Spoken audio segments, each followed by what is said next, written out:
Barry Tompkins with Al Bernstein at Lake Tahoe, and almost rather be out there, to be real honest with you. Just a gorgeous day, beautiful location. Wouldn't mind doing a few more things here. We're at Harris in Lake Tahoe, Nevada. Top Rank Boxing tonight, featuring a couple of pretty good heavyweights and a very fine Olympic silver medalist. And let's talk about the rules here. The 3 knockdown rule is in effect. There is no standing 8 count here in Nevada. Only the referee can stop the fight. And you can only be saved by the bell in the last round. A 10-point must scoring system, of course, 10 to the winner, 9 or less to the loser. And the referee does not figure into the scoring. It is the 3 judges. And we will get started with a heavyweight fight, 6 rounds. Rick Enis hoping to stop Tommy Morrison's streak. He's 15-0 with 13 knockouts, and here are some of the reasons why. Tommy the Duke Morrison is a young heavyweight starting to make some waves. The 20-year-old was too much for Mike Robinson, hurting him to the body here in the first round. And then he would end things here in the second. Against the more experienced Jesse Shelby, Morrison's power and body assault continued. Jesse wouldn't last past the second round. And if the edges are still rough, Tommy is showing great finishing power as a pro. And he hopes to continue that tonight against Rick Enis. So there's a look at Tommy Morrison. So far, a perfect record. He takes on Rick Enis tonight. Let's meet them now with Michael Buffer. Ladies and gentlemen, good evening and welcome to Harris Lake Tahoe Casino Hotel here in State Line, Nevada, where tonight Top Rank Incorporated and the undisputed, undefeated King of Beers, Budweiser, presents professional boxing for your entertainment. These bouts are sanctioned by the Nevada State Athletic Commission. The chairman is Dr. Elias Gotham. Commissioners Jay Nady, Dwayne Ford, Freddie Little, and Dr. James Nave. The executive director is Chuck Minker. Physicians at ringside are Dr. Edward Dene and Dr. James McLennan. The timekeepers tonight, John Rogers and Steve Menzel. The 3 judges for the first bout will be Doug Tucker, Lillian Running Wolf, and Bert Clements. And now, ladies and gentlemen, let's get things started with 6 rounds in the heavyweight division. The referee for this first bout is Mills Lane. Introducing first, fighting out of the red corner. He's wearing the blue trunks with white trim and weighs an even 190 pounds. He's from Union City, Indiana. A veteran of 32 professional bouts, including 15 KOs and 18 victories against 13 defeats and 1 draw. Ladies and gentlemen, the Midwest Mauler, Rick Enis. And fighting out of the blue corner, wearing the black trunks with stars and stripes trim, he weighs an even 211 pounds. Fighting out of Kansas City, he's undefeated with a professional record of 15-0, 13 KOs. Introducing Tommy the Duke Morrison.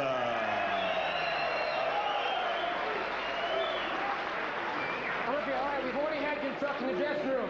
Now look, if he goes right here, I'm not going to call him low, all right? Any questions over here? Over here, let's get it on, come on. Mills Lane with a little speech. There's Tommy Morrison coming off a 2-round knockout. He has been on a roll, of course, we mentioned. Bill Caton now managing him. Rick Enis, former footballer, a running back at the University of Indiana, actually had a cup of coffee, if you will, with the Denver Broncos, the National Football League. Now a fighter in his 33rd professional fight, and now he figures that experience really is his edge here. Rick Enis has got a good right hand, which I think would be a good hold. He's hurt already by the hook. And boy, left hook. Down goes Enis. That was a thing of beauty. 5, 6, 7, 8. How we doing, all right? Well, I didn't even have a chance to say it when we spoke with Rick Enis this morning. He said, I got to stay away from that left hook. And he immediately got hit with it. He's still in trouble. And I think it's very difficult to fight Tommy Morrison when you're right there at his range and trading punches with him. You've got to make him move and mix him up a little bit. Tommy Morrison, very heavy-handed puncher, needless to say. 13 knockouts in 15 fights will attest to that, but he's another one of those guys whose punches even sound different. And he and Ray Mercer, who we're going to see later on, have fought as amateurs, and Mercer won a decision over Tommy the Duke Morrison. Maybe somewhere along the line as pros, they'll get together. You can't stand in and let Morrison wing those left hooks. Another good body shot a moment ago by Morrison. He's a devastating body puncher as well. What he feels he has to learn, he says, is he has to learn a little bit more about defense. He wants to get quicker, he wants to get stronger, and he feels those are all things that can be taught. None of those things are necessarily inbred.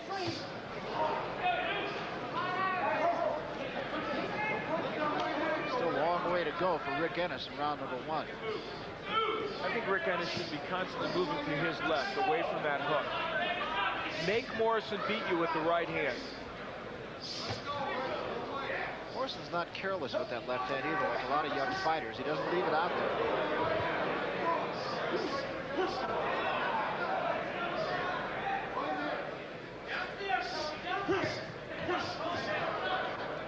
Remember Michael Spinks when he fought Jerry Cooney? He kept his right hand so high, literally ducked off to the left and begged Cooney to try and hit him with the right hand and said, "You are not going to beat me with that left hook."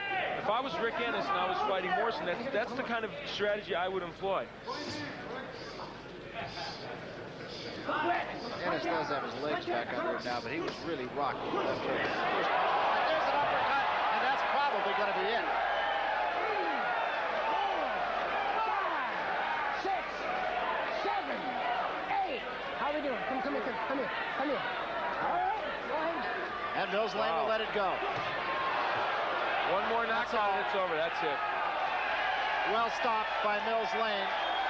Impressive win against an experienced opponent for Tommy Morrison. I'm going to tell you something. Forget everything else. One thing about this bout, the left hook of Tommy Morrison is getting shorter and more compact every time he boxes. And that's, to me, is more important than anything else. Whether he gets knockouts or doesn't, he's facing journeyman heavyweights. The bottom line is, those are not wide looping left hooks, Barry. Those are short, compact punches that should hurt almost any heavyweight if he lands. He has some good people with him. Of course, he mentioned Bill Caton now, and you know the story on Bill Caton. Brought Mike Tyson along as a youngster, and he also has John Brown. A lot of experience in his corner. You're going to hear a lot from this guy, no question about it. I'll tell you, I was sitting at home watching on television the last time Tommy Morrison fought on ESPN, and I looked at him and I thought, young man with power. He looked better tonight. Yes, Better he really than he did the last time, don't you think? In fact, I've seen him improve with every outing. Yes. We saw him back at Bally's in Atlantic City. That was 2 fights ago. He was impressive there, but really wasn't fighting an opponent who was nearly as experienced as the one he had tonight. He looked better in his next fight, and tonight he topped it off. And there we see him now. There's the left hook on the top of the head. Now, that wasn't a perfect left hook, and yet it still gave Rick Enis all kinds of trouble. And then the last knockdown before they stopped it. Nice uppercut on the inside by Morrison. There. And so, not just a left-handed puncher, and clubbed him with a good right hand. I'd say it was a nice uppercut. In fact, that's reminiscent of Mike Tyson at an early stage in his career with an uppercut to knock Jose Ribalta out. Let's get the official word now from Michael Buffer. Ladies and gentlemen, referee Mills Lane stops the bout at 2 minutes 45 seconds of the very first round. That's the 8th time this young man has had a KO in the first round. The winner by TKO, Tommy the Duke Morrison. 2:45 of the first round. Didn't take long. Most impressive win for a most impressive young heavyweight, Tommy Morrison. So Morrison has come up with an outstanding first round win over a fighter, good or bad, that had 32 fights. Right now, Al is with Team Tommy. Al, you got it.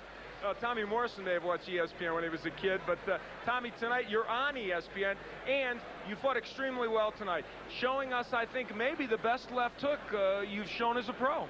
Well, I feel it's something we work on a lot. You're staying busy on the inside, and I think that's what kind of brought things around tonight. The guy he's been in and out of the ring a lot, he's had a lot of experience and that sort of thing. So I had to stay busy on the inside, and I think that's what did it for us. All right, let's take a look, if we can, now at some of the action and the spot at which you first hurt him, I believe. There's the left hook. This is where you knock him down in that round. It was kind of right on the high on the temple. I noticed he was carrying his right hand a little low, and the left hook is one of my better punches. So it was just kind of a matter of time, working it in, getting it in on the right spot. And you showed us you have more in your arsenal as well. We're going to see here not only the hook, but this excellent uppercut. Is that a punch you're working on? That's something we work on the uppercut, which is relates to the inside. What we stress a lot in the gym, working on the inside and that sort of thing. So everything kind of came together for us, and we're real fortunate things went our way tonight. Well, it was an excellent performance. As you go on as a professional, the guy you fought tonight was not a big heavyweight. He was a smaller man. What do you expect the biggest obstacle to be for you to overcome? Well, this fight tonight, I expect the guy to move a little more than he did. I was surprised that, he weighed in at a little over 190, I think, and I was surprised that he stood stationary with me. I expect him to move a little bit more. When I get in with the bigger guys, I might be the one that has to be, not remain a stationary target. So there's a lot of things we need to improve on, but this is step one. Right. familiar figure over here to my right, Bill Caton, who has, of course, managed Mike Tyson and been involved in boxing for years. Bill, when you look at this young man, what's your realistic goal in terms of a timetable for him? About 2 years before he can challenge for the title. He'll be moved along very slowly. He's doing 6-round fights. His first 8-round fight will be in December. As an undercard of the Duran-Leonard fight. He's going to be fighting in Jacksonville on the 19th, isn't he? Yes, in 2 weeks. He'll be fighting in Jacksonville, also on the same card with Ray Mercer. All right, so you think a 2-year timetable is realistic? That's what we're figuring on, All yes. right. Congratulations to you on a big win, Tommy. Excellent. So Tommy Morrison wins one with, what else? The left hook, but some other good punches thrown in as well. Coming up, you're going to get to see the silver medalist, Michael Carbajal.